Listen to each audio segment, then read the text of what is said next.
Donc déjà, je tiens à rassurer tout le monde, les arbres n'ont pas été abattus comme on a pu le faire croire dans certaines publications sur les réseaux sociaux. Donc oui, ils ont tout bonnement fait l'objet d'un élagage. Alors pour être tout à fait transparent, ce n'est pas tout à fait le résultat qu'on attendait. Il y a eu une incompréhension, on va dire, entre l'entreprise prestataire et nous. Ce qu'on souhaitait, c'était enlever quelques branches des arbres pour limiter l'effet dortoir. Et bon, ben voilà, on ne s'attendait pas à quelque chose comme ça. Mais je veux dire, c'est une entreprise spécialisée avec laquelle on travaille depuis des années. Et s'ils ont fait ça, c'est qu'il n'y a aucun souci pour les arbres. Voilà. Donc, mais maintenant, bon, c'est fait, on l'assume parce que voilà, il y avait un problème à régler. Ça n'entraînera pas de mortalité des platanes. Je vous dis, c'est une entreprise avec laquelle on travaille depuis des années, qui est spécialisée dans son domaine. Et s'ils ont fait ça, c'est qu'il n'y avait pas de souci. Voilà. Et qui intervient chaque Oui, année qui chez vous. intervient chaque année chez nous. Voilà.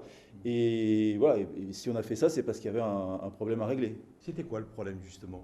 Bah, en fait, on avait un problème d'une quantité assez importante de fientes d'oiseaux sur la place, sur les bancs.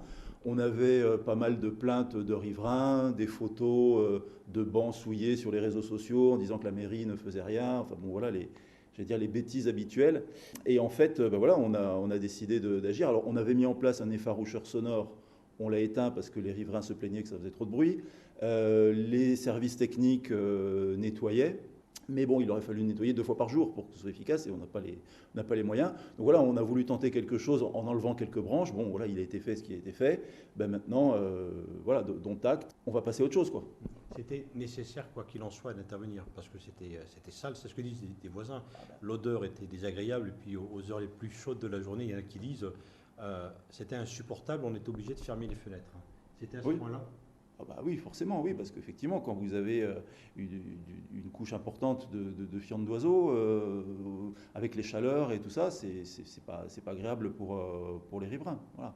Alors après, bon, il y a eu cet élagage, mais bon, il faut raison garder, quoi. Je veux dire, on parle de 5 platanes sur plusieurs centaines à Capestan. Donc on n'est pas dans un, comment dire, dans un élagage massif et un abattage massif de platanes. On parle de 5 sur une centaine, quoi. Alors 5 c'était à cet endroit-là parce Ouais. que les volatiles, que ce soit les pigeons et autres oiseaux, c'était concentré à cet endroit-là. Oui, bah, en fait, du fait de l'abattage des platanes, Ils sont notamment partis. non, mais l'abattage des platanes sur le canal du Midi fait que les oiseaux se réfugient sur les arbres qui restent, c'est-à-dire bah, plus particulièrement en centre-ville. Donc c'est pour ça que depuis quelques années, on a une recrudescence d'oiseaux en centre-ville. Bon, on essaie effectivement de mettre en place des effaroucheurs sonores, de nettoyer, d'élaguer, voilà. Donc faut agir parce que souvent, bah, ceux qui disent qu'il faut laisser faire la nature, bah, ils habitent souvent ailleurs. Et ceux qui sont confrontés à ces problèmes, eh ben, ils ne le voient pas forcément du même œil, quoi.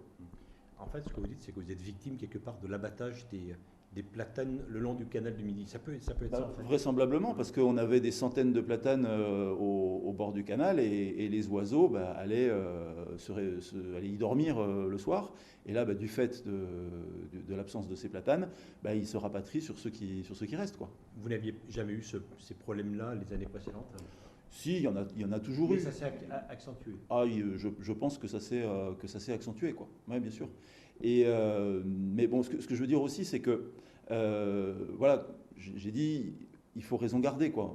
On parle de cet épisode sur 5 platanes, mais c'est vrai qu'on s'aperçoit que dès qu'on fait un chantier sur la commune, ben, il y a des voix qui s'élèvent pour dire qu'on détruit la nature. Par exemple, je pense au chantier de l'école maternelle. On a entendu dire qu'on avait détruit des nids d'hirondelles. Bon, alors ça reste à prouver. Mais quand bien même, enfin, je veux dire, est-ce qu'on préfère que nos enfants bah, ils fassent des trajets en bus, nos enfants de 3 ans, ils fassent des trajets en bus tous les midis pour aller manger, ou est-ce qu'on préfère qu'ils mangent sur place dans des locaux confortables et modernes? Bah, le choix, pour moi, il est vite fait, quoi. Voilà. Donc c'est vrai que effectivement, à partir du moment où on a une activité humaine, on perturbe la nature. Mais je veux dire, après, faut faire des choix. Bon, là, voilà. Je vous dis, le résultat attendu, le résultat obtenu, c'est pas celui qu'on attendait. Mais après, voilà, il faut relativiser. Et puis, on parle de défense de l'environnement, machin. Sauf que agir pour l'environnement, ça se résume pas à savoir si on a bien fait d'élaguer ou non 5 platanes. Parce qu'il y a plein de choses que la commune fait pour l'environnement et qui vont bien au-delà de l'élagage de 5 platanes. Je vais vous donner quelques exemples. Par exemple, bah, quand on abolit l'usage des phytosanitaires pour l'entretien des espaces verts, bah, on agit pour l'environnement. Quand on rénove la station d'épuration, on agit pour l'environnement. Quand on fait une aire de lavage pour les machines agricoles pour limiter les rejets dans le milieu naturel, on agit pour l'environnement. Quand on a un rendement de réseau de 85%, réseau d'eau potable de 85%, on limite les fuites, on agit pour l'environnement. Et puis quand on plante par exemple 200 arbres, depuis quelques années on a planté 200 arbres, on agit pour l'environnement. Alors voilà, moi ceux qui se complaisent dans le confort du commentaire, je les laisse, nous on agit. Ce que vous dites, c'est qu'il n'y a pas que des choses négatives. Monsieur Pollard fait aussi, et son équipe font aussi des choses positives en faveur de l'environnement.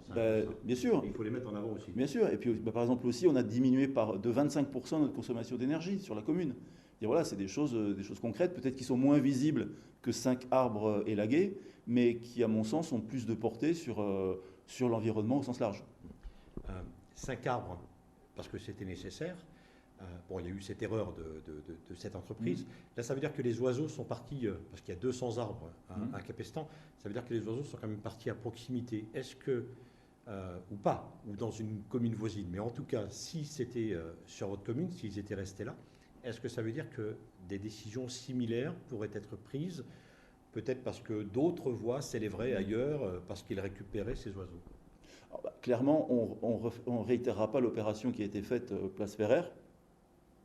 Ce qu'on fera, c'est qu'on va réfléchir à d'autres solutions, notamment élaguer, mais à l'automne. Voilà, élaguer comme il convient à l'automne, mais on ne refera pas quelque chose de ce type-là, parce que je vous dis, ce n'était pas ce qu'on attendait. Donc voilà, on ne va pas le réitérer sur un autre endroit. Donc on agira, mais cette fois-ci, on fera un élagage, mais sur d'autres places. Parce qu'en fait, il n'y en a pas tant que ça, des points critiques. Il y en a 4-5 sur la commune. Il y a 4 ou 5. Après, sur le reste de la commune, il n'y a pas de souci, quoi.